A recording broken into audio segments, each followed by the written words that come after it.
Hola amigos y amigas, buenas. Les doy la bienvenida una vez más a un nuevo podcast de Descubriendo Canadá.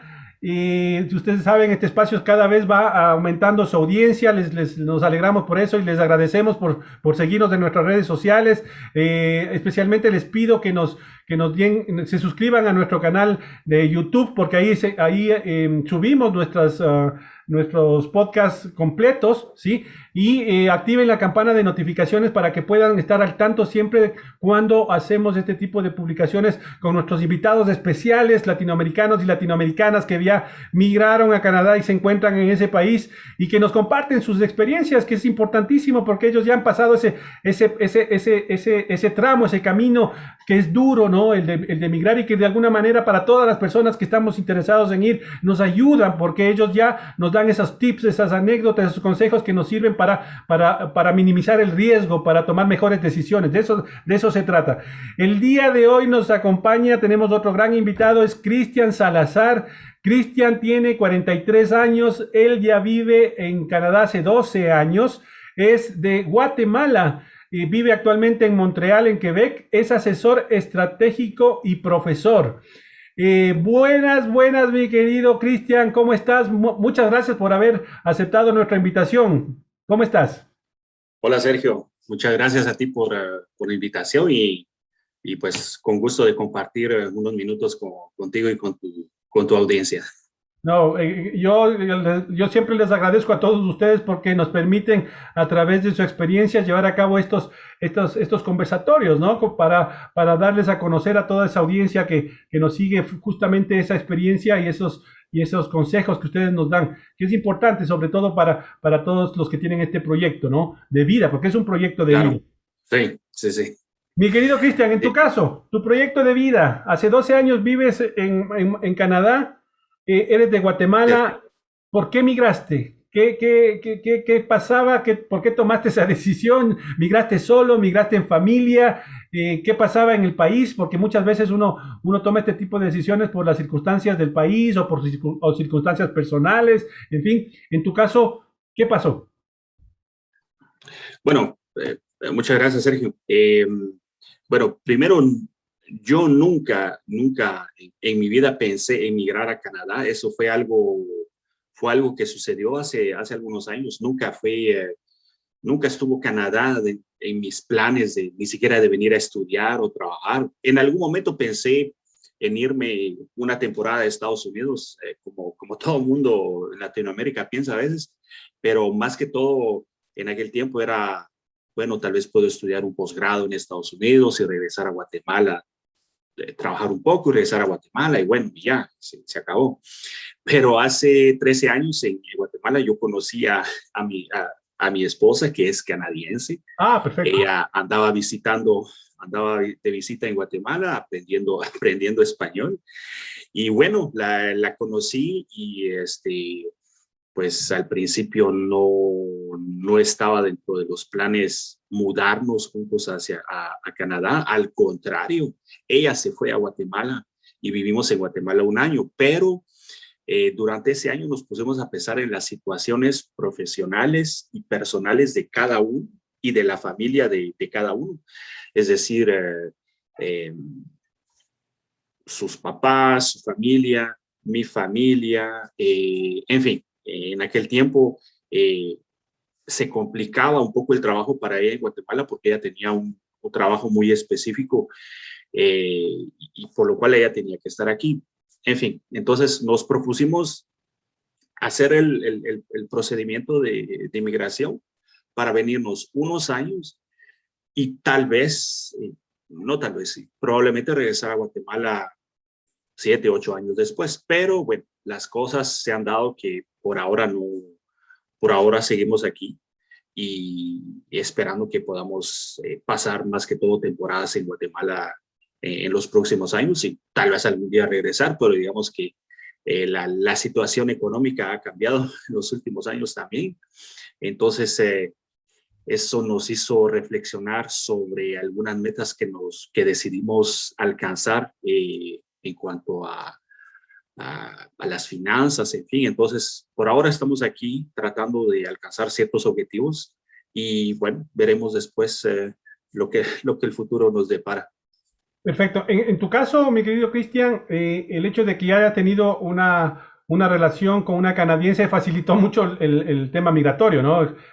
Algo que normalmente no ocurre para cuando no tienes a nadie y no conoces a nadie. Depende, cada caso es específico porque no porque alguien eh, te ayude, es decir, que tu pareja te ayude a hacer los trámites, a veces eso puede ocasionar como ciertas dudas en el caso de Ah, los perfecto, ya. funcionarios de migración. Entonces, a veces puede ser contraproducente porque te pueden pedir más pruebas, porque quieren asegurarse que De que no sea es un real. negocio, que no es que uno de los dos esté tratando de aprovecharse de la otra persona. Entonces, depende. En nuestro caso, en aquel tiempo, no había mucha lista de espera y sí te puedo confirmar que cuando el análisis del expediente empezó con el gobierno federal, nos pidieron mucha información y corroboraron mucha información de la que nosotros habíamos proporcionado. De acuerdo. Entonces, en aquel tiempo, habían dos opciones. O digamos, ella se prestaba como garante de mí o se podía hacer un trámite como profesional, con el cual, pues, si acumula cierto puntaje, entonces si acumulas, por ejemplo, 70 puntos sobre 100, pues normalmente te dejan, te dan tu residencia permanente, por ejemplo. Perfecto. Eso era hace 13, 14 años. Desde aquel entonces, yo sé que las cosas han cambiado mucho. Hay otro tipo de visas ahora, hay Claro, el programas hay montones. programa. Entonces, no sé cómo, no sé cuál estrategia utilizaríamos ahora si tuviéramos que repetir el proceso. Pero en aquel tiempo lo decidimos así porque era un poco más rápido Y, versus el procedimiento como profesional. Cristian, ¿y cuánto Fue tiempo, una cuestión de timing. perdona, cuánto tiempo duró toda esa transición, todo ese proceso? Como 9, 10 meses en Ah, aquel de tiempo. acuerdo. En aquel tiempo, sí. Claro, en general, te digo esto porque muchas veces las personas creen que es inmediato, que las cosas salen rápido y no, es un proceso que No, hay que investigar, analizar, ver cuál es la mejor oportunidad, a qué provincia son. Son muchos factores que hay que tomar en cuenta antes de tomar una decisión de emigrar, ¿no? Y es por eso que este proceso, esta decisión de emigrar a Canadá se transforma en un proyecto de vida y como proyecto hay que tener en cuenta todas estas consideraciones y evaluar bien efectivamente a dónde quiero ir, cómo quiero ir, cuál es el mejor programa al que debo aplicar, en fin. Entonces, cierto. se extiende el tiempo a un año o incluso hasta más. Sí, puede ser 2, 3 años en algunos casos. Así es. Yo pienso, Sergio, un elemento que las personas que están pensando en empezar un proceso, una demanda de inmigración a Canadá, sí, el tipo de visa con el cual van a venir, el tiempo que el procedimiento toma, pero hay que pensar también una vez cuando lleguen. Es decir, la visa con la que llegan es es la visa conveniente para su situación. Ese es otro elemento que hay que pensar, porque hay varios tipos de visas, por ejemplo, estudiante, trabajador, lo que sea. Después hay que hacer el procedimiento para volverse residente permanente. Claro. Y después de la residencia permanente, uno puede aplicar a la ciudadanía si llena ciertos requisitos. Entonces, hay que verlo, pienso yo, de manera global y no solo en la etapa de me voy, Perfecto. hago mi demanda. No, hay que verlo global, sobre todo si las personas tienen niños, Claro. vienen con otros miembros de la familia, en fin, hay que verlo de manera holística, digamos, el proceso. Perfecto. En tu caso, Cristian, bueno, tú vives en Montreal, asumo que tu pareja era de allá y llegaron directamente a Montreal. Sí, sí, sí, así es, así es. Y bueno, conversábamos antes de iniciar este conversatorio que una de las cosas que más nos pesa a las personas que no estamos acostumbrados a estas 4 estaciones, ¿sí? Es el invierno. En tu caso, vas de Guatemala y te encuentras con una provincia que es de las que también tiene un clima bastante fuerte. ¿Cómo te recibió Canadá en ese sentido? ¿Cuáles fueron tus primeras experiencias? Bueno, nosotros pensamos bien en aquel tiempo el movimiento en el sentido de que tratamos de que yo viniera en el verano Ir para adaptándose. ver la evolución del clima y no llegar a mitad de enero, por ejemplo, donde hubiera sido un shock bien duro. Entonces yo me vine, bueno, me salieron los papeles en julio, finales de julio, algo así. Entonces llegué en el verano, hay calor, es bien húmedo, el ambiente es muy bonito. Y bueno, después vi tranquilamente el otoño, pues una época muy bonita también, muy agradable, un poquito más frío, pero perfecto. Y bueno, después empezó el invierno y yo personalmente vengo de una región, no vengo de la costa de Guatemala, de una tierra caliente. Entonces, de niño viví en una región donde se pone frío en la noche, sobre todo en diciembre, enero y febrero. Entonces, digamos, el frío para mí no es el elemento que me desafía más. Lo que a mí me cuesta un poco con el invierno es la duración, es decir, las hojas se caen a finales de octubre a más tardar. Entonces, eso cambia un poco el ambiente porque no hay color, no hay verde y uno latino, uno está acostumbrado a muchos colores, a mucha a ver ese verde Todo el tiempo, claro. tan omnipresente.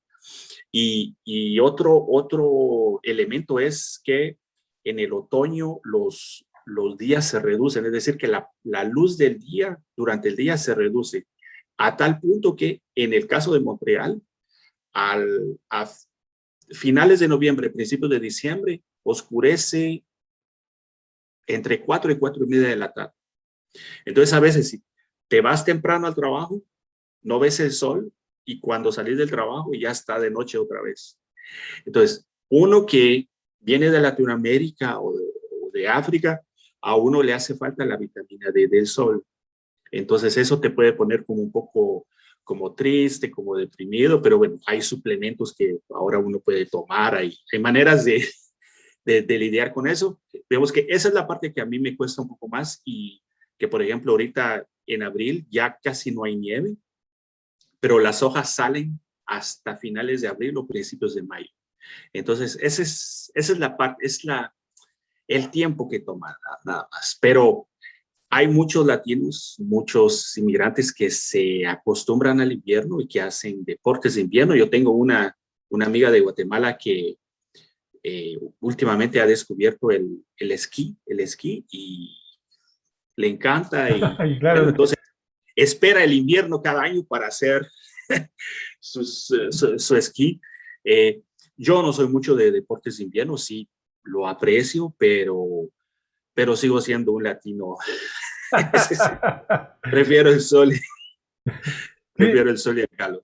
Cristian, ¿qué otras experiencias tuviste ya cuando comienza tu vida allá? Ciertamente que cuando uno migra cambian muchas cosas, ¿no? Y por más que, en este caso, Sí, por más que tengas la ventaja, entre comillas, de tener una pareja canadiense, es un volver a empezar, ¿ya? Y ahí hay que abrirse campo, hay que abrirse camino, encontrar las oportunidades, en fin. ¿Cómo fue ese proceso para ti? no, ese proceso es duro para todos y es igual para todos en el sentido de que aunque tu pareja sea de aquí, pero a menos que tu pareja tuviera tanta plata que te pusiera de presidente de una empresa al dedo, bueno, pero por ejemplo, en mi caso, en Quebec, el idioma oficial es el francés. Yo había estudiado francés en Guatemala, pero no para decir que yo hablaba francés. Y yo los pocos cursos que hice de francés en Guatemala, pues eran profesores franceses o guatemaltecos que habían ido a Francia a especializarse como profesores. Entonces estaba acostumbrado al acento francés. Lo hablaba mal, muy pírrico mi francés. Cuando llego aquí, no entendía nada, porque los quebequenses, yo lo comparo así, los quebequenses hablan un poco como los caribeños hablan en español, es decir, un poco rápido, las eses a veces no están muy presentes. Entonces yo no entendía el acento. Entonces me tuve que poner a estudiar aquí francés a tiempo completo, varios meses, para poder defenderme. Y ya después, o sea, yo en Guatemala trabajé en la industria de alimentos, en la industria manufacturera. Mi esposa no conoce nada de ese mundo, entonces yo tuve que ir a tocar puertas y defenderme por mí mismo, porque ella, su sector de actividad era otro, su network no tenía nada que ver con esa industria, entonces yo tuve que ir a defenderme como todo el mundo. Ese fue el primero. El idioma, por supuesto, sí, es una barrera y pues bueno, imagínate, yo vengo aquí a los 30 años, no es lo mismo aprender un idioma a los 15, 16 años que aprenderlo ya a los 30 años. No, no te digo que no es posible, pero hay que meterle un poquito más porque, bueno, afinar tu acento y todo eso, pues te quedas siempre con un acento, en mi caso, no sé si latino o guatemalteco. Me tomó más o menos un año en Ok.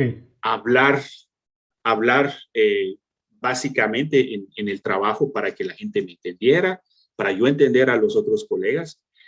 Y yo diría que a los 3 años yo hablaba un francés decente, vamos a decirlo así. Entonces, no. Y otro elemento es, por ejemplo, un inmigrante latino que viene ya con una carrera, es decir, estudiaste una licenciatura en Latinoamérica o una ingeniería o sos doctor o psicólogo, pues eso te forma, eso te da ciertas maneras de ver la vida, las cosas, de analizar las cosas.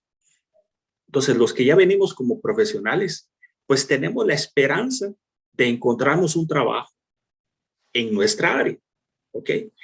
Pero cuando llegamos aquí nos damos cuenta que ciertas carreras están muy eh, reglamentadas aquí en Canadá. Por ejemplo, un médico que viene de Ecuador o de Guatemala no puede abrir su clínica, no. Tiene que pasar exámenes, tiene que volver a hacer cursos y en muchos casos los organismos que regulan los diplomas, los títulos o diplomas, en algunos casos te van a pedir literalmente que regreses a la universidad. Entonces, Claro. ese elemento es algo que cualquier persona que esté considerando venirse a Canadá, de informarse bien en la provincia que escojan para irse a vivir. Puedo ejercer como médico, puedo ejercer como psicóloga, puedo ejercer como ingeniero agrónomo, como ingeniero civil, porque ese es un golpe duro para el ego, porque imagínate, invertiste plata, invertiste tiempo, y si tu sueño fue ser médico o ser ingeniero agrónomo, y llegas aquí y no podés ejercer como tal porque tenés que pasar un filtro con un organismo un colegio de ingenieros o colegio de médicos. Y en mi caso, bueno, yo yo estudié ingeniería química en Guatemala, y llego aquí, dije, bueno, me puedo encontrar un trabajo de ingeniero químico. Esa era mi lógica. Llego aquí y no. Para poder firmar como ingeniero, pues tenés que estar certificado como ingeniero por la Orden de Ingenieros de Quebec. En aquel tiempo, el único programa que tenía para permitirte homologar tu título, hacían un análisis de tu caso, ¿ok? Y ahí te decía, no, está bien, lo dejamos. O en la mayoría de casos, no tiene que ir a hacer tal y tal curso a tal universidad. Después tiene que pasar un examen y después se hace el análisis. Bueno, entonces, cuando yo empecé el trámite, yo le pregunté a los de ese organismo, ¿en cuánto tiempo puedo, o sea, si todo pasa muy bien, ¿en cuánto tiempo puedo ejercer como ingeniero? Entre 2 y 3 años. Pero yo necesitaba trabajar al día siguiente, ¿me entendés? Entonces, Claro. yo decidí no hacer ese proceso y reinventar mi carrera. Ahora, la industria que yo conocía mejor era la industria de alimentos. Entonces, lo que hice en aquel tiempo, obviamente, una reflexión que que mi esposa me ayudó a hacer, me puse a hacer un programa universitario de más o menos 1 año y medio sobre la gestión de la industria de alimentos, algo así. Entonces, me encontré un trabajo, no como ingeniero, no con el nivel con el cual yo venía. Me encontré un trabajo como técnico, pero en una industria de alimentos. Que ya conocías de alguna manera. Obviamente, entonces, empiezo en esta empresa, era una empresa que fabrica salsas de tipo italiano, todo tipo de recetas de salsas. Entonces empiezo ahí y hago mi programa por las noches. Bueno, entonces aprendí sobre la industria de Quebec, la industria de alimentos en Canadá. Y cuando yo ya me sentí con un poco más de confianza, porque eso te hace a veces dudar un poco de Tus tu capacidades. lo que aprendiste, en fin. Cuando ya me sentí con un poco más de confianza, pues pedí en esa empresa que me dieran otro puesto. Y obviamente, pues traté de hacer bien mi trabajo durante ese año y medio. Les dije, bueno, mire, yo hacía más cosas en mi país. Yo puedo hacer mucho más para ustedes. Solo que ustedes me tienen que dar esa oportunidad. Si no, me voy. Bueno, gracias a Dios me dieron la oportunidad de transferirme a otra división. Entonces me fui a una división de fabricación de jugos de frutas. Pero ahí ya me fui, ya llegué a un puesto de auditor calidad. Ah, ok. Entonces, bueno, eso me dio otra experiencia, pues ya fue otro nivel. Entonces ya me tocó ir a las provincias anglófonas a preparar las fábricas para una certificación alimentaria que se tiene que renovar a cada año. Entonces, ahí pude utilizar el inglés que yo aprendí en Guatemala. Yo tengo un buen inglés. Entonces, fue realmente esa segunda experiencia que me dio le dio una buena credibilidad a mi CV. Ya Perfecto. después de ahí, obtuve puestos de dirección en 2 empresas de grandes de alimentos y obviamente, bueno, pues aprendí otras cosas y Cristian, una consulta. En ese periodo y en esa transición mientras uno aprende el francés, porque esa es la parte más dura, ¿no? Realmente el tema del idioma, irte adaptando, irte sí, encontrando. eh, ¿cómo te ganabas la vida ahí? En mientras ese, estaba estudiando el francés. claro, en el primer año, por ejemplo, en el primero o segundo año, porque eso es lo más difícil, no encuentras un trabajo porque obviamente llegas como profesional y como tú bien dices, no es que vas a conseguir de una un trabajo, Pequeños el trabajos, trabajo no, deseado. Tienes que hacer no. lo que sea para vivir y para mantenerte y todo. En tu caso, ¿cómo te tocó vivir esa etapa? La mayoría de los que estábamos haciendo ese programa de francización, todos tenían trabajos, pequeños trabajos en fábricas, en farmacias. Yo tenía un pequeño trabajo en una empresa, tenía que completar sobres con trifoliares de información sobre los cursos que esa empresa ofrecía, pegar etiquetas. O sea, todo el mundo, todo mundo trataba de ganarse un poco la vida y dependiendo de tu estatus, por ejemplo, yo tenía compañeros que el gobierno los ayudaba con una pequeña cantidad para, para asegurarse que se quedaran estudiando. En mi caso, como yo tenía el apoyo de alguien, yo no recibía nada.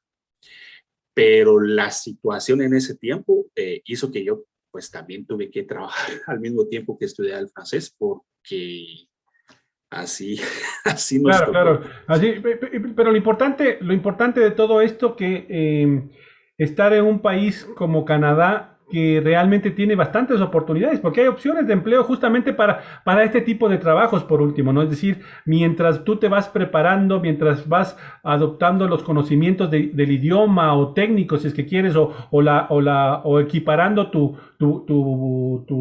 perfil profesional, te permite encontrar trabajos para ir solventando el día a día. Y eso es importante porque sería duro no encontrar trabajos incluso de esa naturaleza para poder subsistir.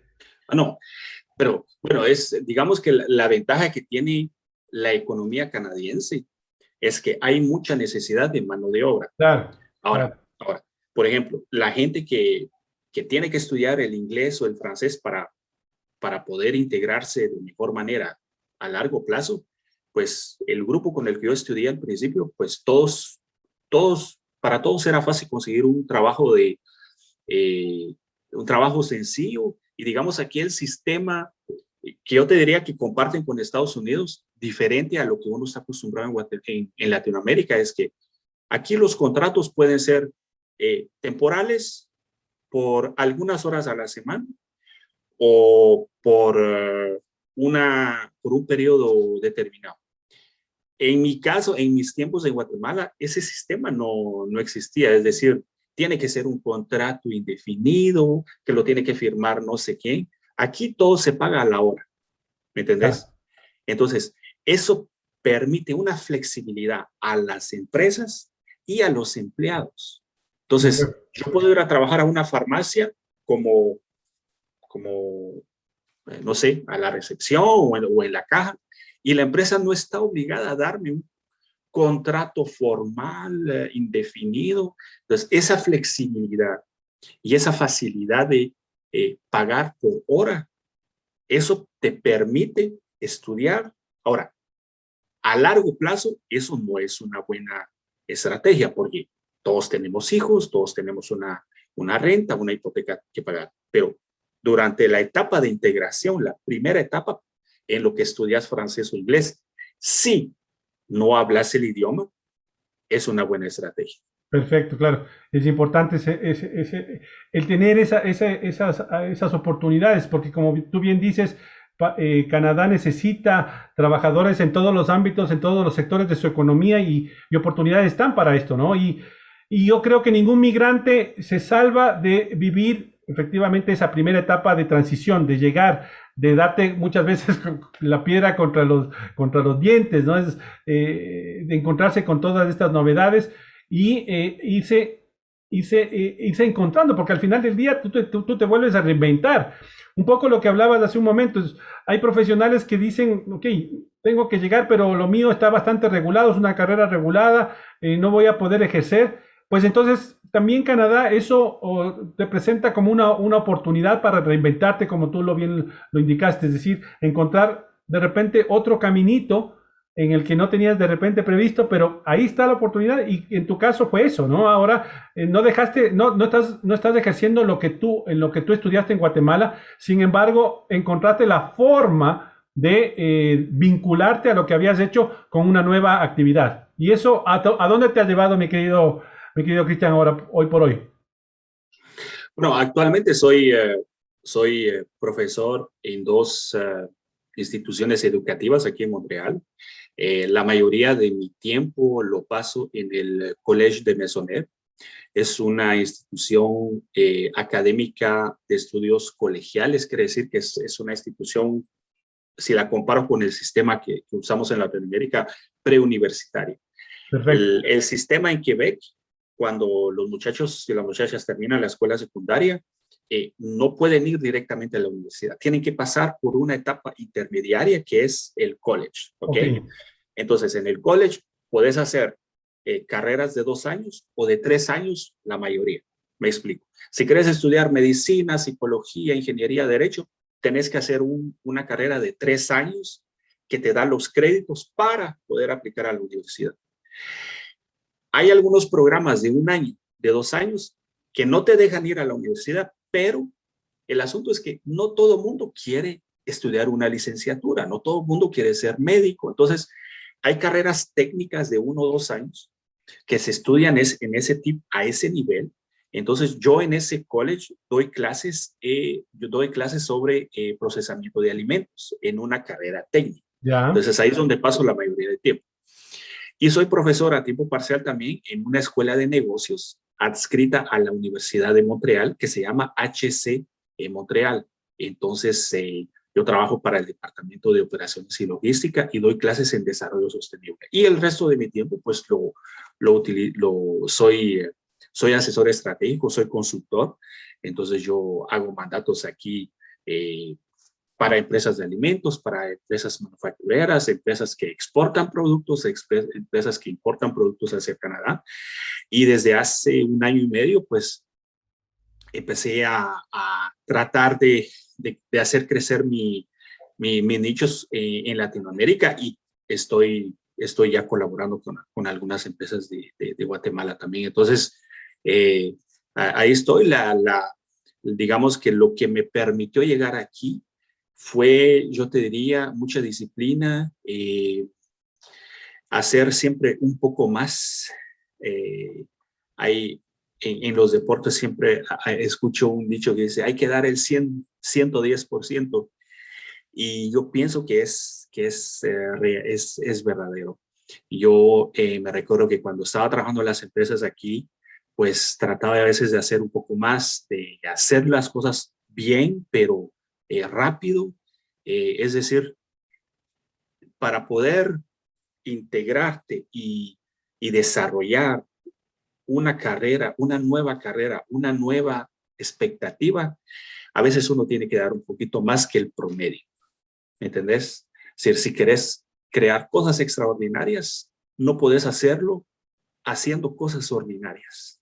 ¿Entendés? Esa es una filosofía que yo aprendí en una escuela de desarrollo personal aquí en Montreal. Si querés estar en el mundo extraordinario, tenés que hacer cosas extraordinarias. ¿Me entendés? Y bueno, cuando yo estaba trabajando en esta empresa de jugos, siendo auditor, pues me puse a buscar otro tipo de puestos y conseguí un puesto como director de operaciones y aseguramiento de la calidad en una empresa una fábrica de aceites esenciales. Después me fui a un puesto de dirección también, pero en ese caso era solo de calidad, en una empresa de ensaladas, y eso me permitió conocer todo Canadá, me permitió conocer empresas en la Florida, porque yo hablo inglés, porque hablo español. ¿Y hablas francés? Y hablo francés. Entonces, en algún punto dije, bueno, ¿cómo puedo contribuir? ¿Cómo puedo regresarle algo a la sociedad, a la industria, a la gente? Y bueno, decidí convertirme en profesor y en consultor. Entonces, hasta ahora, yo pienso que le he dado clases más o menos a 250 personas Cristian, en Canadá. perfecto. Ahí, por ejemplo, en esa etapa de profesor, se dice y se promociona y se comunica que Canadá está dentro de los países más importantes en cuanto al nivel educativo, ¿sí? En tu caso, ¿qué percepción tienes respecto, como profesor ya, respecto del sistema educativo? ¿Qué diferencias o qué fortalezas encuentras en el sistema educativo canadiense respecto de lo que tú haces, que es en los temas de los colleges, en fin? Porque mucha gente va a estudiar, va a Canadá con opción a estudiar, ¿no? Ven esa forma importante de ir a prepararse, incluso después para regresarse, en fin. Y la idea es un poco a estas personas que nos están escuchando, decirles y asegurarles cómo es el sistema educativo canadiense. Bueno, yo pienso que es un buen sistema, es un sistema que funciona muy bien. Pienso que hay algunas cosas que mejorar en general, pero yo pienso que hay una filosofía que comparten con los Estados Unidos en el sentido de enseñar lo que en realidad vas a aplicar. ¿Me entiendes? Las carreras técnicas, sobre todo, te enseñan los cursos que te van a servir en las industrias. No tantos cursos de sociología y filosofía. Ahora, si querés ser filósofo Claro. o sociólogo, bueno, ahí están las carreras. Pero no hay tanto... No hay tanto... Relleno de materias para complementar una formación. No. Claro. Entonces, por eso, haciendo el sistema colegial aquí en Quebec, cuando vas a estudiar ingeniería, no vas a ver cursos de francés o de filosofía, vas a ver los cursos de ingeniería mecánica. 3 años. Directo, a la raíz. al hueso, como Claro. decimos en Al Guatemala. hueso, efectivamente. ¿Me entendés? Y digamos, en cuanto al sistema de educación primaria, secundaria, todo eso, lo que yo veo aquí, no conozco el currículo, porque no, no me tocó estudiarlo, pero hay, los gobiernos crean muchas estructuras que ayudan a los niños que tienen dificultades a salir. Me Perfecto. explico. Ortofonistas, porque hay niños que tienen, digamos, más desafíos para Al hablar aprendizaje. bien a una cierta edad. Claro. Hay muchos niños que tienen problemas de atención, ¿ok? Entonces, y hay diferentes niveles de esos problemas de atención. Hay niños que son hiperactivos, hay niños que tienen un cierto grado de autismo, que es muy ligero, muy sutil, Claro. pero están dentro del espectro. Entonces, digamos que eso, comparado con lo que yo vi en Guatemala, es otro mundo. Entonces, tratan que todo mundo salga, ¿ok? Nadie se queda atrás.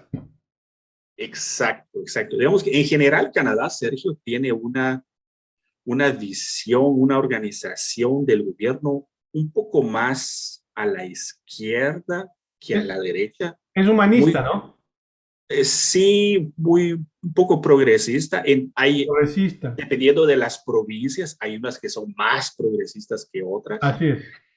Y digamos que en el caso de la educación, nadie se cuestiona que la educación cuesta plata. Es decir, todo el mundo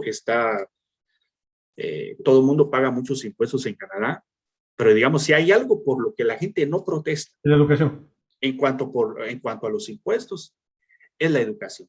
Nadie va a decir, me quita mucha plata, me vale la educación. No.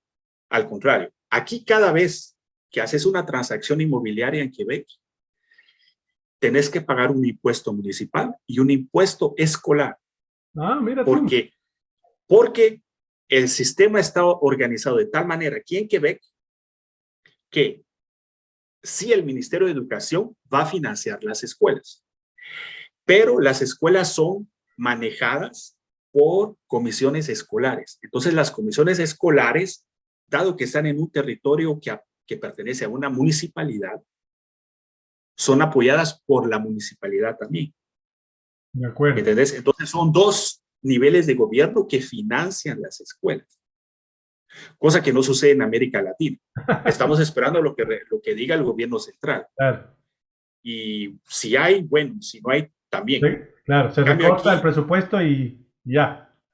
exactamente. Entonces, aquí van a organizar mucho a los papás, el comité de padres que está muy implicado en las opciones por ejemplo, de los cursos que se le ofrecen a los niños de deportes, de música, la comida que se sirve en las cafeterías. Por ejemplo, hace algunos años hubo un movimiento tan fuerte de los padres de familia y en la provincia de Quebec, y yo pienso que pasa en el resto de Canadá también, ya no encontrás eh, marcas de cola comerciales, Qué bien. eh, eh, Fomentando, chips y cosas así. fomentando claro, ya. Comida chatarra ya no se sirve en las cafeterías de las escuelas. Qué bien. O sea, entonces funciona muy bien en ese sentido y tratan de que todo mundo, que no muchos se queden atrás, salvo que tengas un desafío importante, pero para lo cual hay otras estructuras con los ministerios Para de ayudarte. salud, etcétera.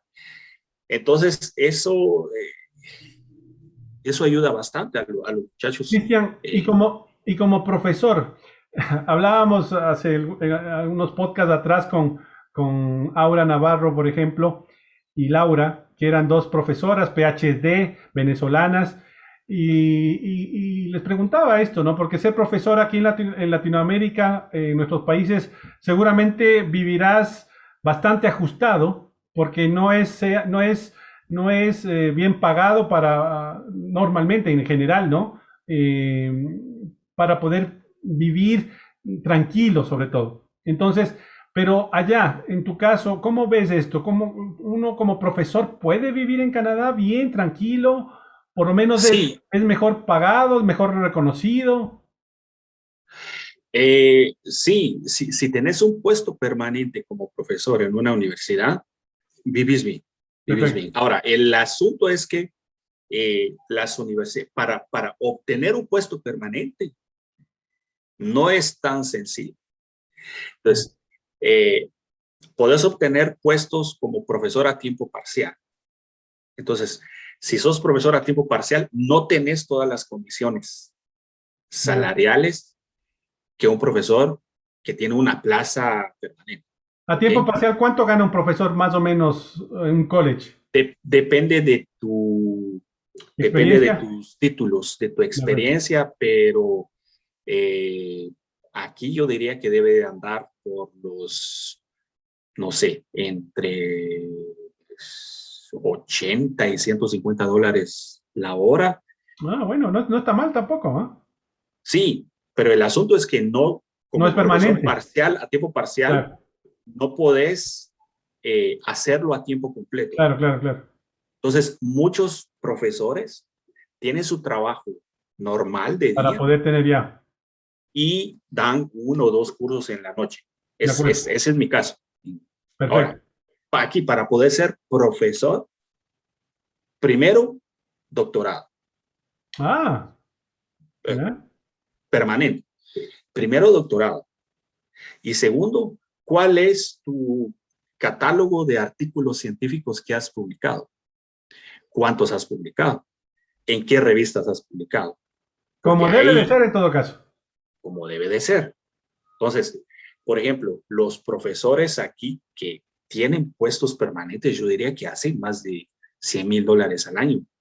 Pero cuando ves el pedigrí de los profesores, decís, Palabras mayores.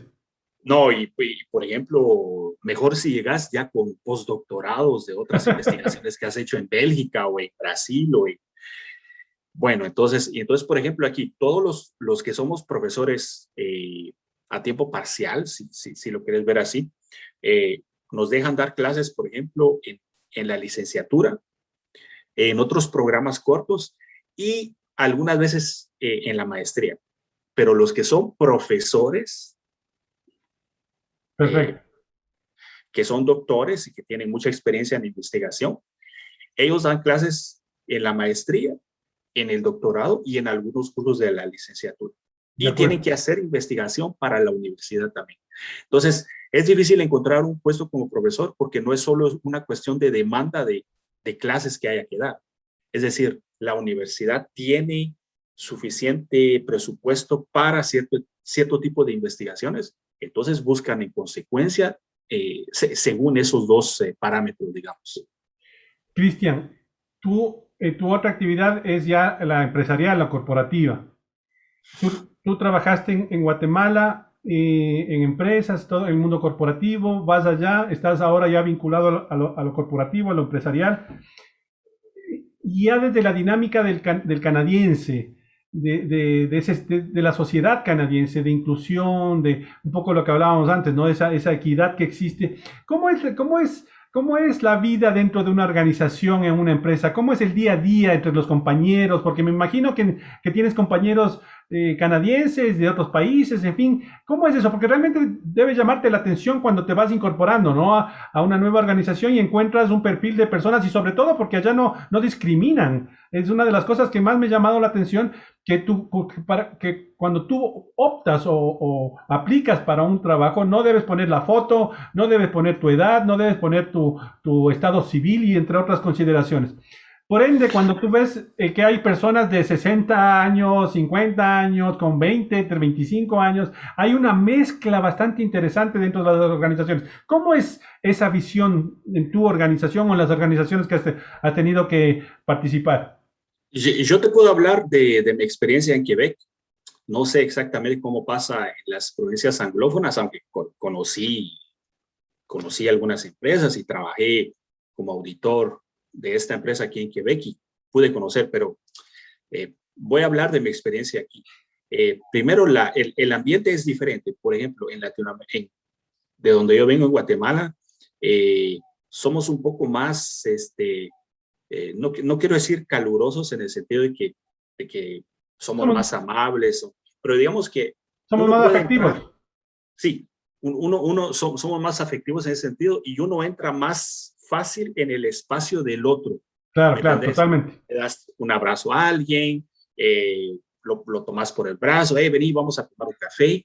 Aquí eso no sucede. Entonces Ah, aquí hay que tener, tomar cierta distancia. hay que tener cuidado de no, de no demostrar mucho afecto con los compañeros porque hay que respetar como un cierto espacio que nadie te dice que está ahí cuando llegas, ¿me entendés? Pero que lo aprendes a la brava un poco porque no es parte de la cultura aquí hacer chistes seguido o sí es un poco más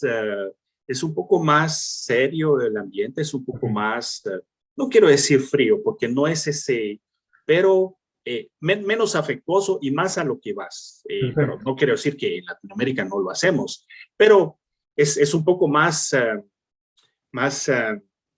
más cómodo, pienso yo, en Latinoamérica. Uno se siente un poco más cómodo, más rápido. De acuerdo. Esa es la primera. Segundo, sí, a mí me sorprendió que aquí no te están preguntando si sos protestante o católico o ateo a la hora de postular a un trabajo. Lo que, lo que presentas es tu experiencia, tus estudios y las competencias, es decir, ¿qué llevas a la empresa? Eso es lo que quieren saber cuando postulas a un trabajo. No, no les interesa que trabajaste 10 años en el banco más grande del mundo. Les interesa saber qué produciste, ¿Y qué vas a cómo aportar? avanzaste dentro de esa empresa y qué traes de valor agregado a la empresa. Muy ¿Entendés? interesante. Si hiciste tu título en Harvard con las mejores notas, bueno, eso da una impresión de lo que traes, pero quieren ver quién es Cristian, quién es Sergio, qué vas a hacer el primer día, qué valor agregado vas a traer a la empresa. Si no traes, si piensan que no traes ese valor agregado, aunque traigas las mejores notas de Harvard, no te contratan. Y no hay esa aureola alrededor de los títulos universitarios. Yo soy máster en cambio climático, soy doctor en psicología y ¿Aquí lo demuestras o lo no hay demuestras? qué traes, qué vas a hacer, cómo vas a transformar nuestra organización. Eso es lo que quieren saber. Entonces, por ejemplo, en mi caso, yo estaba muy acostumbrado a presentar un CV muy formal, muy estructurado, pero en la entrevista, las primeras veces que pasé entrevistas, me, me movieron la silla porque quieren saber cuál es tu esencia. Si sos doctor, si sos máster, eso es segundo plano, ¿me entendés? Perfecto. Porque quieren gente que venga a aportar a los puestos, que traigas un título importante, no les asegura a ellos nada. Entonces, esos elementos me sorprendieron y yo pienso que es bueno, porque te doy un ejemplo. En Guatemala, te preguntan si sos casado, si sos soltero, o sea, Así ¿qué es lo es. que le importa a las empresas? O sea, que un casado, un soltero, ¿vas a dar más porque sos casado o Así es. sabes menos porque sos soltero? O sea, es ridículo. A veces te preguntan sobre tu religión. Las empresas en mi país, yo lo veo en los periódicos cuando voy, te preguntan qué religión tenés. ¿Qué tiene que ver eso con lo que vas a ir a hacer como trabajador? ¿Me entendés? De acuerdo. La edad, aquí la ley prohíbe hacer ciertas preguntas y la ley prohíbe discriminar. No quiere decir que no haya discriminación. De Sí acuerdo. se da casos de discriminación, no voy a entrar en eso, pero no es perfecto. Sí hay algunos grupos que son discriminados, ciertos, ciertos rangos de edad que pueden ser discriminados, pero no es frontal, no es visible. A veces se da un poco ahí escondido, pero aquí, si uno sospecha que fue discriminado, hay toda una estructura legal que te puede acompañar en el proceso, en un proceso jurídico, si necesitas demostrar que fuiste discriminado. Y si la empresa es condenada por un juez porque te discriminó, les cae Una sanción fuerte. ¿me entendés? O sea, se toma en serio. O sea, te podés quejar y si hay elementos válidos, pues van a tomar tu caso. No hay... Qué interesante, mi querido Cristian. Mira cómo se nos ha ido la hora y podríamos seguir conversando de todos estos temas que ciertamente hoy a mí me enriquecen y enriquecen a todas las personas que escuchan estos espacios permanentemente. Cristian, ¿qué recomendarías ya para ir terminando? ¿Qué recomendarías a esas personas que nos ven, que nos escuchan y que están con el proyecto de vida de emigrar a Canadá? ¿Qué recomendaciones les darías? Porque nos acabas de dar unas cuantas lecciones muy interesantes, ¿sí? Pero, ¿qué otras recomendaciones les darías a esas personas? Yo pienso que la primera es analizar bien la situación familiar. Es decir, ¿cuál es el proyecto? ¿Por qué nos vamos? ¿Y con quién nos vamos? No es lo mismo un proyecto de inmigración a Canadá para un muchacho o una muchacha que está terminando la universidad y que simplemente quiere venir a hacer su maestría y quedarse aquí. Pues la única boca que tiene que alimentar es ella misma. Eso es lo primero. Y bueno, como no tenés responsabilidades, puedes explorar algunos trabajos, pues si no ganas tanta plata al principio, pues no es. Ahora, si venís con 2 o 3 hijos, el escenario es diferente. ¿Me entendés? Entonces, yo pienso que hay que analizar el proyecto de manera global y mientras, y no importa la cantidad de miembros de tu familia con la que te vengas, yo pienso que un error, si lo puedo llamar así, de muchos inmigrantes latinos que yo conozco, es que vienen y escuchan que el gobierno te va a ayudar y que te va a dar no sé cuánta plata. Eso no es cierto, eso no es cierto. Es decir, tenés que llegar aquí y tenés que llegar con un colchón de plata. Yo no sé cómo le llaman en otros Sí, países claro, de un colchón, tienes que Latinoamérica. tener un colchón, sí. Tenés que llegar con un colchón de plata, y yo diría de mínimo de 3 meses. Es decir, si no consigues trabajo en esos 3 meses, puedes pagar tu renta, puedes comprarte comida, pagar las tarjetas de bus, de autobús, y mandar a tus hijos a la escuela. ¿Me entendés? Bueno, ya después algo va a suceder.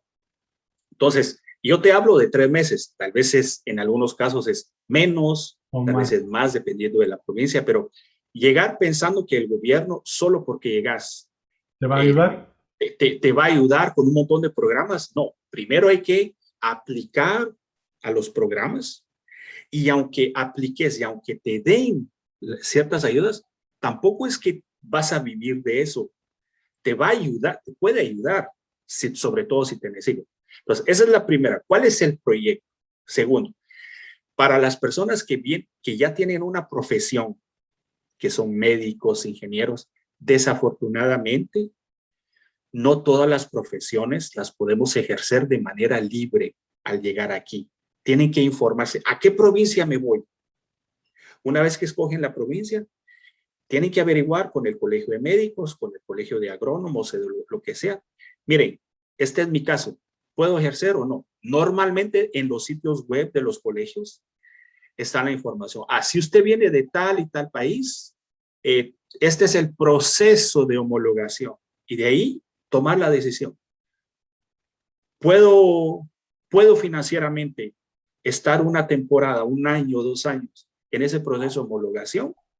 O mejor es que saber que al llegar me voy a reinventar. Y esa es la Perfecto. ventaja de Canadá, Sí. que todo mundo se puede reinventarse. Entonces, yo los invito a que a la hora de tomar la decisión, sepan que las cosas van a cambiar y que generalmente cambian para bien. Entonces, que hay que estar abiertos a reinventarse. Y puede ser una oportunidad extraordinaria para las personas. Y tercero, yo diría el idioma. Si la mayoría de la familia habla inglés, yo pienso que al principio es mejor irse a una provincia anglófona. Si la mayoría de la familia habla francés, venirse a Quebec o a New Brunswick, donde es bilingüe. ¿Me entendés? Entonces, hay que ver esa parte también. Y, y bueno, después saber que aquí, si uno trabaja duro, le va bien, pero hay que tener un plan, hay que tener una estrategia, aunque la cambies, aunque la mejores con los años, pero, ok, me voy a Canadá, pero ¿qué quiero? ¿Qué quiero alcanzar con ese Claro, objetivo? de acuerdo. Para mí, para mi familia. De acuerdo, totalmente. Mi querido Cristian, yo te escucho y realmente este conversatorio me enriquece todo el tiempo porque esa experiencia que ustedes tienen seguramente va a ser bien aprovechada por todas esas personas que escuchan estos espacios. Qué interesante realmente. Finalmente, ¿cómo definirías a Canadá? En una síntesis, ¿cómo definirías tú a Canadá? Canadá es una tierra de oportunidades. Esas oportunidades se pueden alcanzar trabajando muy duro. Y el nivel, la calidad de vida que vas a tener está directamente relacionada al plan que te propusiste y a la energía que le metas a ese plan. ¿Me entendés? Sí, a veces hay algunos debates políticos fuertes y todo, pero es un país estable en ese sentido. Es decir, no va a haber un golpe de Estado mañana, no va a haber un partido político que se va a robar las elecciones, como ya conocemos, tenemos mucha experiencia en Latinoamérica. Entonces, es decir, esa estabilidad permite que el sistema económico, que la industria se mantenga estable, siempre. Entonces, claro, la COVID fue algo extraordinario que afectó a todos, pero Canadá, yo te diría, estabilidad, oportunidad, trabajo duro, ¿ok? Y un plan, una estrategia. De acuerdo. Cristian, se nos pasó la hora volando. Yo te agradezco por este tiempo que nos has dado en este conversatorio, en este podcast. Y como habíamos hablado al inicio, este es un comienzo realmente para todas estas personas que pasan, para todos ustedes como profesionales que pasan por Dreaming in Canada, por el Descubriendo Canadá, para hacer cosas después, para seguirnos manteniendo, para unir a la comunidad latinoamericana, porque eso hablábamos de inicio también, ¿no? El hecho de poder fortalecer a la comunidad allá. Y yo te agradezco por eso y seguramente vamos a tener la oportunidad de seguir haciendo este tipo de eventos, de cosas para fortalecer a la comunidad latinoamericana. Muchas gracias, mi querido Cristian. A ti, Sergio, muchas gracias y éxitos con tu proyecto. Gracias. Les agradezco por haber estado atentos a este conversatorio con Cristian. Les recuerdo que se suscriban a nuestro canal de YouTube, que nos sigan en nuestras redes sociales. En YouTube no se olviden de activar la campana de notificaciones para que todo el tiempo que nosotros subimos estos interesantes conversatorios sepan y puedan verlos y seguirnos. Gracias y nos vemos en el próximo podcast.